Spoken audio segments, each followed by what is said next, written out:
Hello everyone, welcome back to our channel. Today we learn about national emergency.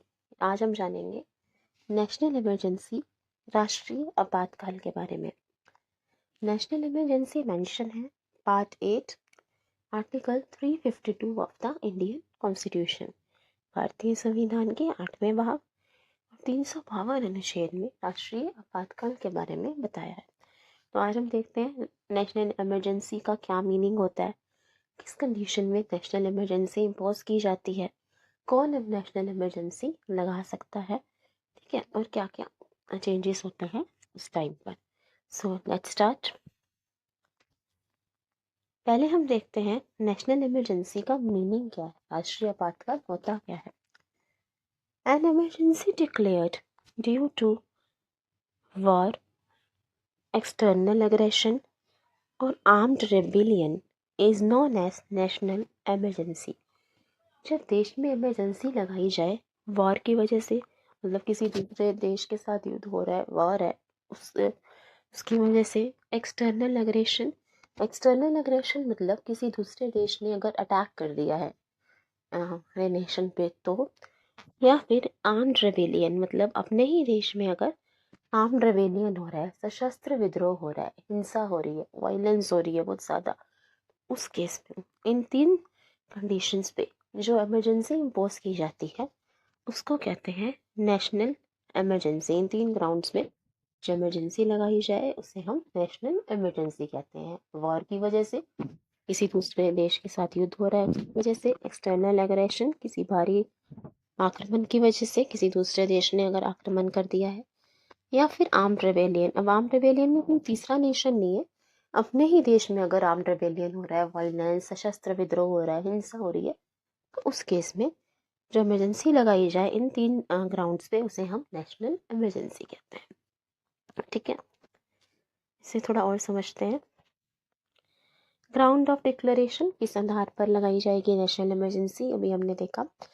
When the president is certain that the security of India or a part of it is threatened due to war, external aggression, or armed rebellion, he can declare a national emergency. जब president राष्ट्रपति को ऐसा लगे, ठीक है, कि भारत की सुरक्षा या भारत के किसी भी हिस्से की सुरक्षा जो है वो खतरे में है, that the security of India or a part of it is threatened due to war, war की वजह से, किसी दूसरे देश के साथ युद्ध की वजह से, एक्सटर्नल एग्रेशन कोई भारी आक्रमण, किसी और देश ने आक्रमण कर दिया इस वजह से, या आर्म्ड रेबेलियन की वजह से, सशस्त्र विद्रोह, हिंसा की वजह से, तो प्रेसिडेंट डिक्लेयर कर सकते हैं नेशनल इमरजेंसी। अगर प्रेसिडेंट को ऐसा लगता है कि इंडिया की सिक्योरिटी या उसकी किसी पार्ट की सिक्योरिटी खतरे में है इन 3 ग्राउंड्स की वजह से, वॉर, एक्सटर्नल एग्रेशन और आर्म्ड रेबेलियन, तो प्रेसिडेंट नेशनल इमरजेंसी डिक्लेयर कर सकते हैं। तो अभी हमें यहाँ पे एक और आंसर मिल गया कि कौन डिक्लेयर करता है नेशनल इमरजेंसी, प्रेसिडेंट, राष्ट्रपति। ठीक है, अब देख लेते हैं टाइप्स ऑफ नेशनल इमरजेंसी। राष्ट्रीय आपातकाल कितने प्रकार के होते हैं। पहला एक्सटर्नल इमरजेंसी, दूसरा होता है internal emergency. External emergency, national emergency declare due to war और एक्सटर्नल एग्रेशन। जो नेशनल इमरजेंसी वॉर या एक्सटर्नल एग्रेशन की वजह से लगाई जाए, मतलब दूसरे देश के साथ युद्ध है इस वजह से, या किसी दूसरे देश ने आक्रमण कर दिया है इस वजह से, वॉर और एक्सटर्नल एग्रेशन की वजह से जो इमरजेंसी लगती है उसे हम एक्सटर्नल इमरजेंसी कहते हैं। क्योंकि किसी दूसरे देश की वजह से लगी है ना, किसी दूसरे देश से युद्ध हो गया या अगर उन्होंने आक्रमण कर दिया है तो ये एक्सटर्नल एग्रेशन है, बाहरी है ये। इंटरनल इमरजेंसी है national emergency declared on the basis of armed rebellion. जो देश में सशस्त्र विद्रोह हो रहा है अपने ही देश में, इसमें कोई बाहरी देश आक्रमण नहीं कर रहा, अपने ही देश में जो सशस्त्र विद्रोह हो रहा है, हिंसा हो रही है, उसकी वजह से जो इमरजेंसी लगाई जाए वो इंटरनल इमरजेंसी है दोनों ही नेशनल इमरजेंसी। लेकिन एक्सटर्नल है जो वॉर, एक्सटर्नल एग्रेशन की वजह से हुआ, और इंटरनल इमरजेंसी जो आर्म्ड रेबेलियन की वजह से लगाई जाती है। ठीक है, नेक्स्ट देखते हैं internal disturbance. The word internal disturbance was replaced with armed rebellion by the 44th Amendment Act of 1978. अभी हमने देखा 3 ग्राउंड है इमरजेंसी लगाने के, वॉर, एक्सटर्नल एग्रेशन और आर्म्ड रेबेलियन। लेकिन पहले ऐसा नहीं था। पहले 3 ग्राउंड थे, वॉर, एक्सटर्नल एग्रेशन और इंटरनल डिस्टर्बेंस। तो इंटरनल डिस्टर्बेंस को रिप्लेस कर दिया गया था आर्म्ड रेबेलियन, सशस्त्र विद्रोह से, by the 44th amendment act of 1978, जो 1978 में संविधान संशोधन किया गया।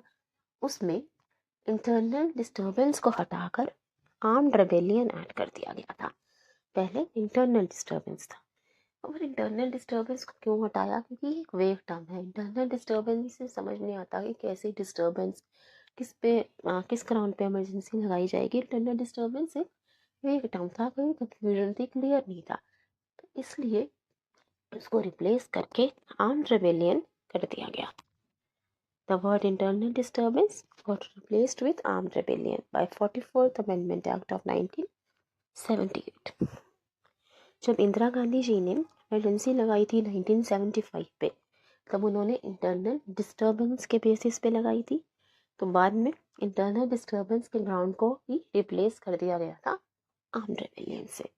ठीक है, ताकि उसका मिसयूज ना हो सके। इंटरनल डिस्टर्बेंस इतना क्लियर नहीं होता कि किस बारे में बात कर रहे हैं, तो उसे आर्म्ड रेबेलियन से रिप्लेस कर दिया गया था 44वें संवैधानिक संशोधन।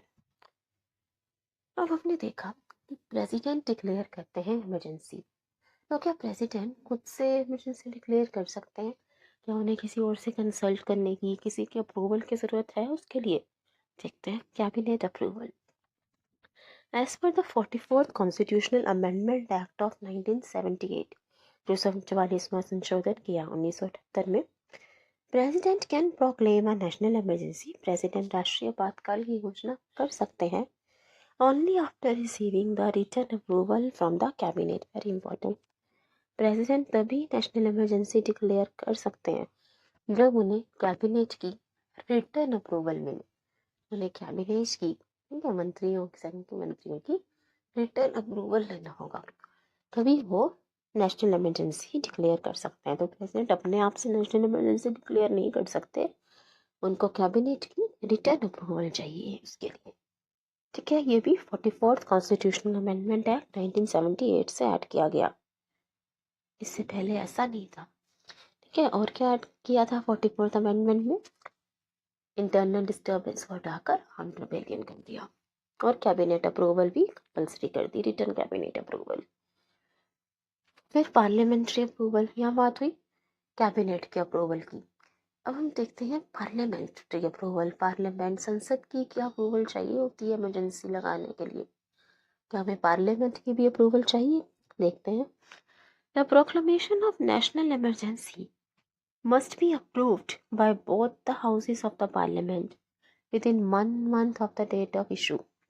मतलब जिस दिन इमरजेंसी डिक्लेयर हो गई उसके 1 महीने के अंदर अंदर अप्रूवल चाहिए इन दोनों houses of the parliament, Lok Sabha, Rajya Sabha, दोनों की अप्रूवल चाहिए होती है नेशनल इमरजेंसी के डिक्लेयर होने के 1 महीने के अंदर अंदर।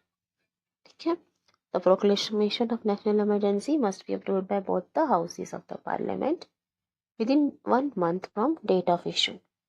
1 महीने के अंदर अंदर अप्रूवल चाहिए। जैसे अगर इमरजेंसी डिक्लेयर हुई 1 मार्च को, तो 1 अप्रैल तक अप्रूव चाहिए होगी दोनों houses of the parliament, Lok Sabha, Rajya Sabha, दोनों से डिक्लेयर होने के 1 महीने के अंदर अप्रूवल चाहिए। The original period of 2 months was reduced to 1 month by the 44th Constitutional Amendment Act of 1978।